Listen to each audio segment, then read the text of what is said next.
Muy bien, buenas noches, bienvenidos. El tema de hoy es la fidelidad de Dios. Dios es fiel a sí mismo, a sus promesas, a lo que Él representa, a lo que Él es, a la verdad. Y en esa fidelidad nosotros nos podemos apropiar de sus promesas para saber que Dios nunca cambia. Entonces, en Lamentaciones 3, 22, 23 encontramos, por la misericordia de Jehová no hemos sido consumidos, porque nunca decayeron sus misericordias. Nuevas son cada mañana, grande es tu fidelidad. Dios es fiel en todo momento. Su amor y misericordia nunca fallan. A lo largo de la Biblia vemos cómo Dios cumple sus promesas, sostiene a su pueblo y nos guía con amor. Pero, ¿qué significa realmente la fidelidad de Dios para nuestra vida diaria?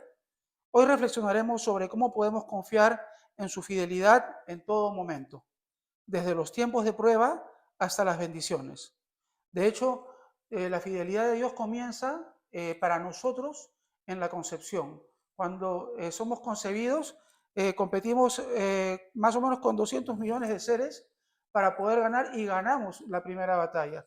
Y en ese momento en Jeremías 1:5 encontramos, antes de formarte en el vientre, te conocí, y antes de que nacieras, te santifiqué.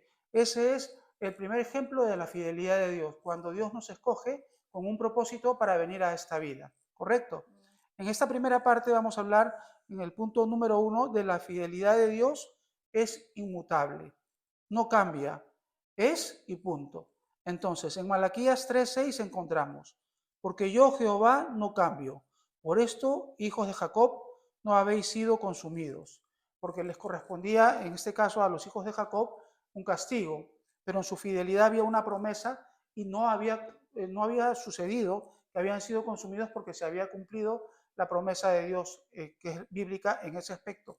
Y cuando Dios nos promete algo, si nosotros somos fiel a Él, Dios cumple. Entonces, Dios no cambia, su amor, su justicia y sus promesas permanecen firmes para siempre. Nosotros, como humanos, somos inconstantes, no somos iguales que Dios, aunque estamos llamados a ser como Cristo. Hoy nos sentimos fuertes en la fe y mañana podemos dudar, pero Dios sigue siendo el mismo, sosteniéndonos con su fidelidad. Esto nos da seguridad en un mundo donde todo es incierto. Si Él prometió estar con nosotros, no hay razón para temer, no hay razón para dudar, porque Dios en su grandeza nos está mostrando que Él está presente siempre. Somos nosotros que a veces estamos viendo la película muy dentro de la película, pero si salimos un poquito arriba estamos viendo toda la creación de Dios. Nosotros mismos somos creación de Dios, somos seres escogidos para habitar en la tierra por Dios y Dios nos ha puesto aquí con un propósito. Entonces, esa es la primera parte de su fidelidad y Dios se ha asegurado de darnos su palabra para que nosotros la sigamos y creamos en Él. La segunda parte dice, Dios cumple sus promesas. En la Biblia hay innumerables promesas de Dios. Ahora, gracias al Internet, nosotros podemos poner en Google promesas de Dios y nos va a salir una lista de las promesas de Dios que son bíblicas y nos podemos apropiar de esas promesas. Si creemos en que esas promesas son de Dios, Dios las va a cumplir. En Números 23:19 dice, Dios no es hombre para que mienta, ni hijo de hombre para que se arrepienta. Él dijo y no hará, habló y no lo ejecutará. A lo largo de la historia, Dios ha cumplido cada promesa que ha hecho, desde la promesa de un Salvador hasta el cuidado diario de sus hijos, porque nos envió a Jesucristo y nos dejó su palabra y su Espíritu Santo para nuestro cuidado. Somos nosotros que debemos mantenernos en obediencia, en la lectura de su palabra y en oración para mantenernos en contacto con Él. Si Dios dijo que suplirá nuestras necesidades, Él lo hará. Si prometió guiarnos, podemos confiar en su dirección. Nuestra confianza en su fidelidad debe fortalecerse cuando recordamos lo que ha hecho en nuestras vidas y en la vida de otras personas. En la tercera parte hablamos de la fidelidad de Dios en medio de la prueba. En Salmo 91:4 encontramos, con sus plumas te cubrirá y debajo de sus alas estarás seguro. Escudo y adarga es su verdad.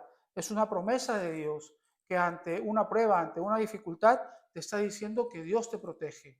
Entonces, si tú te apropias de su palabra, Dios te protege, porque Dios te ha puesto en este mundo con un propósito y hacer la tarea que Dios nos ha encomendado significa tener una comunión con Él y significa obedecerle.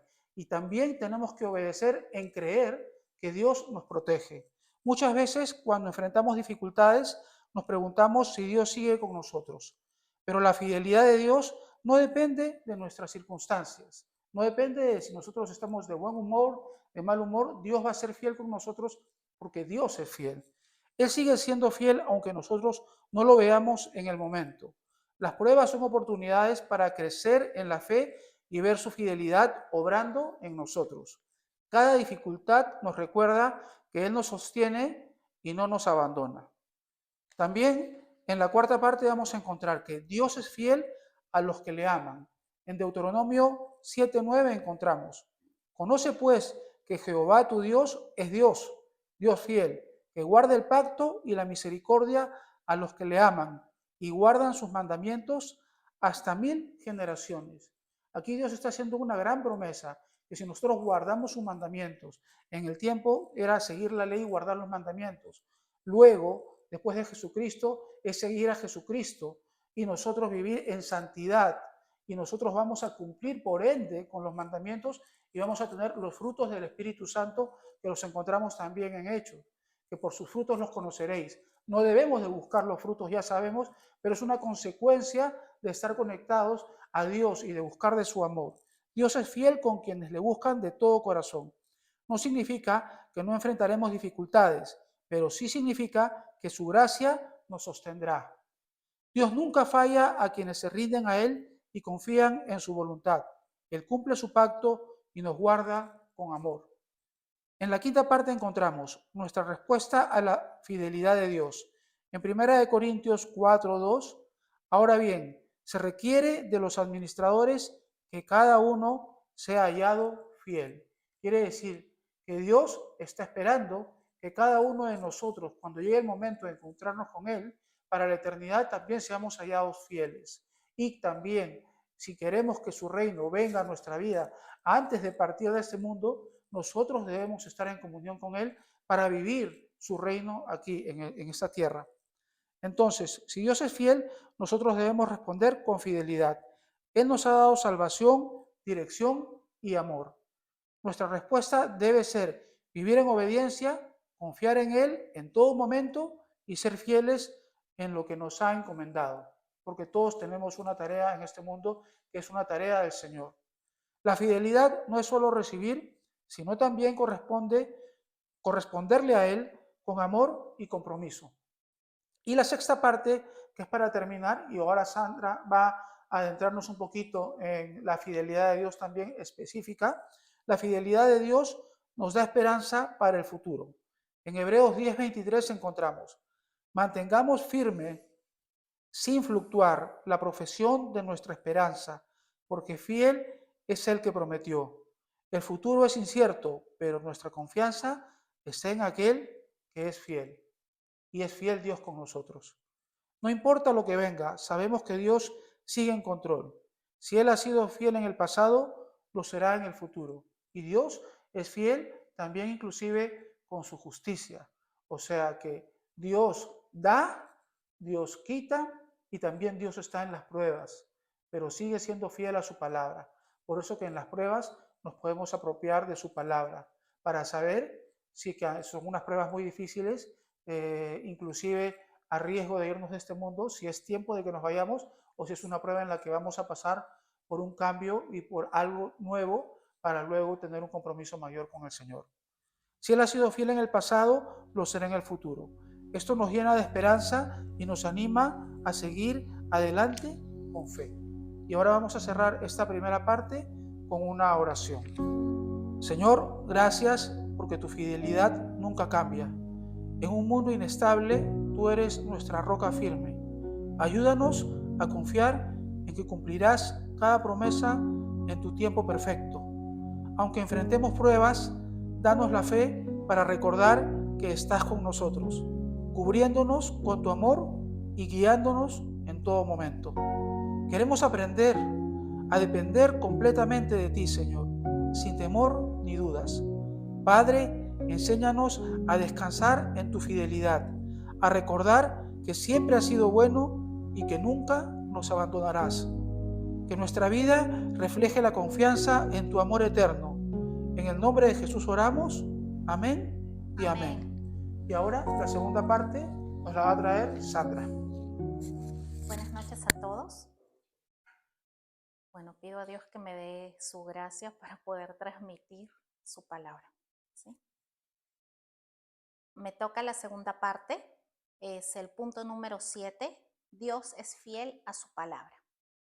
¿Qué quiere decir? Que Él cumple lo que dice y lo que está en la Biblia es su verdad y Dios es verdad. Entonces, no va a haber contradicción en la Biblia. En 2 de Timoteo 1:9 encontramos, quien nos salvó y llamó con llamamiento santo, no conforme a nuestras obras, sino según el propósito suyo y la gracia que nos fue dada en Cristo Jesús, antes de los tiempos de los siglos. Antes de los tiempos de los siglos ya hemos sido llamados. ¿Para qué? Para una vida santa. Antes, lo que nosotros ni recordamos, no somos conscientes, pero ya antes nos llamó. ¿Por qué? Por su propia voluntad de Dios, por gracia, no por méritos nuestros, sino porque Dios así lo quiso por su perfecto amor que nos tiene a nosotros. ¿Sí? Entonces, Dios nos salva por amor. ¿Por qué? Porque tiene un propósito para nosotros. Por eso hemos venido a este mundo. Luego también dice, Dios es fiel a lo que está escrito.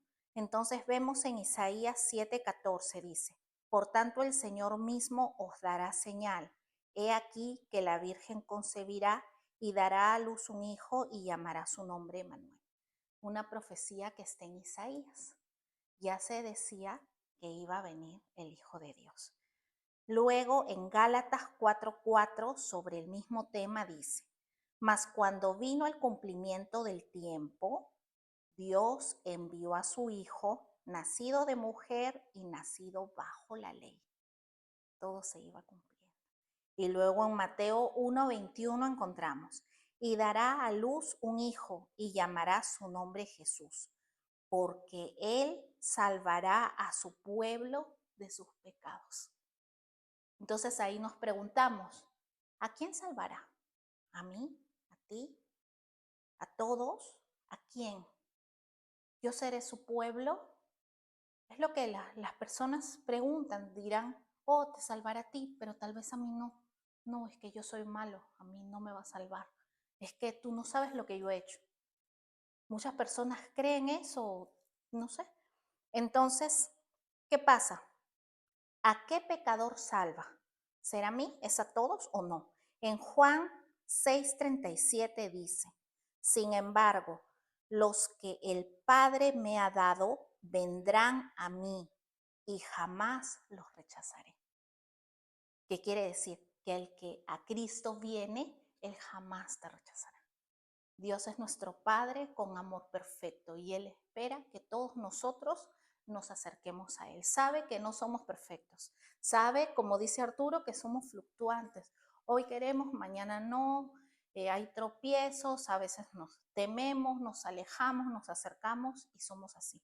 Pero Dios es un Dios paciente, es un Dios bueno, un Dios fiel, fiel a su palabra. ¿Sí? Luego el número 8 tengo, fiel ante un pueblo infiel. Es duro, pero somos un pueblo infiel. Aquí no somos ángeles y no tendríamos alitas y estaríamos en el cielo. No lo somos. En 2 de Timoteo 2:13 dice, si fuéramos infieles, Él permanece fiel. Él no puede negarse a sí mismo. Dios es Dios y su naturaleza de Dios es ser fiel y es fiel con su palabra. Lo que Él dice lo hará, no retrocederá. Entonces el mundo que dice, oh bueno, Dios es fiel, yo puedo vivir como sea, voy a vivir como fuera porque Dios es fiel, Dios igual me ama y Dios me entiende. Lo habremos escuchado creo que todos. Dios me entiende, así que Dios será fiel. Pero No olvidemos que en la Biblia nos indica cómo Dios quiere que vivamos. Estamos llamados a santidad. Dios nos juzga, Dios corrige como Padre y Dios castiga también. Nosotros vamos a tener la consecuencia de nuestros actos. Entonces, no nos burlemos de eso porque Dios no puede ser burlado, ¿sí? Luego, en Salmo 78, por si no nos quedó claro y decimos, no, eso fue una persona. Algunos dicen, no, los del Antiguo Testamento que eran bárbaros. Nosotros todos perfectitos somos. No, se sigue cumpliendo.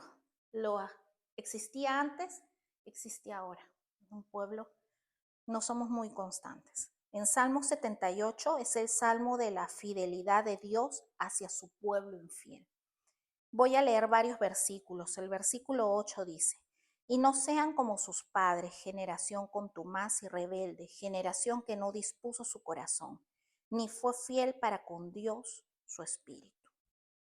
Versículo 10 y 11 dice, no guardaron el pacto de Dios, ni quisieron andar en su ley, sino que olvidaron de sus obras y de sus maravillas que les había mostrado.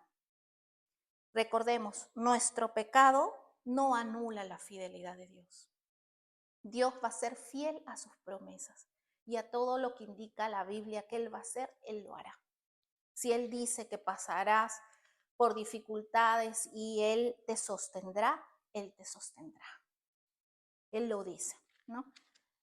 El punto número 9 dice, Dios por su fidelidad restaura a su pueblo. No es que, oye, el pueblo es infiel, perdido está, qué pena. No, Dios nos restaura a su pueblo. En 1 de Juan 1:9 dice, si confesamos nuestros pecados, Él es fiel y justo para perdonar nuestros pecados y limpiarnos de toda maldad. No va a haber pecado que Dios no nos pueda perdonar. No va a haber cosa tan dolorosa que Dios no nos pueda restaurar. Dios nos va a restaurar, nos va a limpiar. Él va a ver cómo lo va a hacer. Nosotros no tenemos que pensar ni decirle cómo lo hará. Él lo hará. En Efesios 1:13 también tenemos, en Él también vosotros, habiendo oído la palabra de verdad, el evangelio de nuestra salvación, y habiendo creído en Él, fuisteis sellados con el Espíritu Santo de la promesa. ¿Qué quiere decir? Cuando escuchaste el Evangelio, te hablaron de Jesús, aceptaste a Jesús, ahí entra el Espíritu Santo y te selló por la promesa. Una vez que el Espíritu Santo mora en ti, ya te va a indicar cuando hay pecado en tu vida. Entonces, ya sabiendo que hay una convicción de pecado, el Espíritu Santo te avisa, ya nosotros podemos confesar nuestros pecados a Dios y ya estar más cerca de Dios. Jesús no nos dejó solos. El Padre en su amor se desprendió de su Hijo, haciendo que pueda morir en una cruz por nosotros para salvarnos, para nosotros tener salvación. Y a Jesús ascendió al cielo, pero no nos deja solos, nos dejó al Espíritu Santo, a quien nosotros llamamos, quien es nuestra ayuda, quien está con nosotros, quien es consejero, quien mora en nosotros. No nos dejó solos, dijo, no los dejaré huérfanos. Entonces Él está con nosotros en todo momento. ¿Por qué? Porque Dios sabe que sin el Espíritu Santo no pudiéramos seguir el camino, tropezaríamos porque somos débiles, nos creemos fuertes, pensamos, pero en el tiempo de prueba todos somos débiles. Entonces, por eso tenemos al Espíritu Santo en quien nos tenemos que aferrar fuerte. El punto 10 dice, Dios es fiel y no dejará que nos perdamos. Dios es fiel. Salmo 119:75 dice, conozco, oh Jehová, que tus juicios son justos y que conforme a tu fidelidad me afligiste. No está hablando del demonio que lo afligió, que nos afligió. Lo leo de nuevo. Conozco, oh Jehová, que tus juicios son justos y que conforme a tu fidelidad me afligiste. Quiere decir que habrán pruebas. Pasaremos pruebas y a las pruebas no creo que alguien alce la mano y diga, a mí me gusta la prueba, que Yo soy el primero en la prueba. Creo que no, creo que ninguno. Yo misma tampoco. ¿Sí? Entonces, las pruebas que van a probar nuestro corazón, nos van a alejar de Dios, van a hacer que nos quejemos de Dios, van a hacer que busquemos más de Dios. ¿Por qué nos manda pruebas si Dios ya sabe lo que vamos a hacer? Dios sabe, Dios nos conoce, Dios es perfecto, sabe todo. ¿Por qué tenemos que pasar por una prueba? Porque nosotros somos los que no nos conocemos. Nuestro corazón es engañoso y a veces nosotros mismos nos creemos nuestras mentiras y tenemos que ser probados. ¿Por qué? Porque nos podemos aprender la Biblia de paporreta y podemos creer y inflamos nuestro pecho y que somos, y qué sé yo, los soldados de Cristo y comenzamos. Pero cuando viene la prueba, ¿qué somos? Los soldados caídos. Entonces, eso es, tenemos que ponernos fuertes y solo con las pruebas vamos a saber qué tan fuertes estamos en Cristo. Y va a ser la oportunidad también en que nosotros vamos a ver esa fidelidad de Dios que no nos abandona, no nos deja que nos ahoguemos. Él nos restaura. ¿Sí? El punto 11, ya voy a terminar. Dios nos llama a vivir una vida de fidelidad. No solo Él es fiel, Él a nosotros, sus santos, nos quiere que vivamos una vida de fidelidad. ¿Fidelidad dónde? En nuestros matrimonios. Ah, sí, yo soy fiel. No es la fidelidad que el mundo te enseña, es la fidelidad que indica la Biblia. Ojo, a nosotras las mujeres, ¿no? Sujétense a sus esposos, a sus maridos, que no nos gustan, ¿no? Y igual, maridos, amen a sus esposas, ¿no? Es un vaso frágil, no les hablen áspero. Entonces no nos gusta, pero lo dice la Biblia. Entonces, bueno, ese no es el tema, así que no voy a continuar ahí. Respiren, ¿no? Pero ¿qué dice? Entonces, nos pide a vivir una vida de fidelidad. Es decir, si lo que el mundo ve, nos ve, somos fieles a Dios, modelamos a Jesús, nos ven y dicen, wow, ¿cómo se ve? ¿Cómo ora? Wow, qué generoso. Wow, mira, qué lindo carácter. Wow, cuánta paciencia, cuánto amor. Esas son, te pareces a Jesús. Entonces, si tú estás orando y tienes un encuentro con el Padre, tienes el privilegio y el Padre te ve, ¿qué te diría? ¿No te encantaría que te diga, wow, Pucho, te pareces a mi hijo, te pareces a Jesús? Wow, wow, María Elena, te pareces a mi hijo. Sería un privilegio, sería, wow, realmente, qué alegría, cómo saltaría nuestro corazón que Dios Padre nos diga, te pareces a mi hijo amado. Sería increíble. Y eso es a lo que debemos de querer lograr. No vamos a ser dioses, es ilógico, pero debemos de querer llegar a esa santidad, a imitar a Jesús. Luego tengo varios versículos que nos van a dar fuerza a continuar. Salmo 33:4 dice, porque recta es la palabra de Jehová y toda obra es hecha con fidelidad. Quiere decir que lo que dice lo cumple, sus promesas las cumple. No, nosotros no podemos decir cualquier cosa y vamos a decir, sí, Jesús lo va a cumplir, Cristo lo va a cumplir. Está en la Biblia, es bíblico, son sus promesas, Él nos prometió. Si está alineado a su palabra, claro, sí lo va a cumplir. Entonces, por eso debemos de apropiarnos de su palabra, de las promesas, leer su Biblia, qué nos promete, qué nos dice. Luego, en Hechos 16, 30, 31 dice, ¿qué debo hacer para ser salvo? Ellos dijeron, cree en el Señor Jesucristo y serás salvo tú y tu casa. Qué promesa para más hermosa. No dice, serás salvo tú solita, tú y tu casa. Wow, qué gran promesa, ¿no? Y el Salmo 119, 90 dice, de generación en generación es su fidelidad. Nuestro Dios es grande, maravilloso, misericordioso y bondadoso para con nosotros. De generación en generación es su fidelidad. Por generaciones. Esa es la herencia espiritual que dejamos a nuestros hijos. Y en la Biblia está, es maravilloso. Bueno, ya cerramos este tema, vamos a cerrarlo con una oración. Padre Celestial, te damos gracias, Señor, por tu palabra. Te pedimos, Señor, nos dé fortaleza, mi Dios, para apropiarnos de tu palabra y de tus promesas, para tener esa confianza de acercarnos a ti con un corazón que cree, con un corazón con una fe grande, Señor, que se agarre de ti, que creamos en ti, que te recibamos, Señor Jesús, en nuestro corazón y que creamos en tu Espíritu Santo, Señor, porque tú eres un Dios fiel, el Dios que nunca falla, mi Dios. Gracias, Señor, por las pruebas. Prepáranos, Señor, para ellas y fortalece nuestro corazón. En el nombre de Jesús, amén y amén.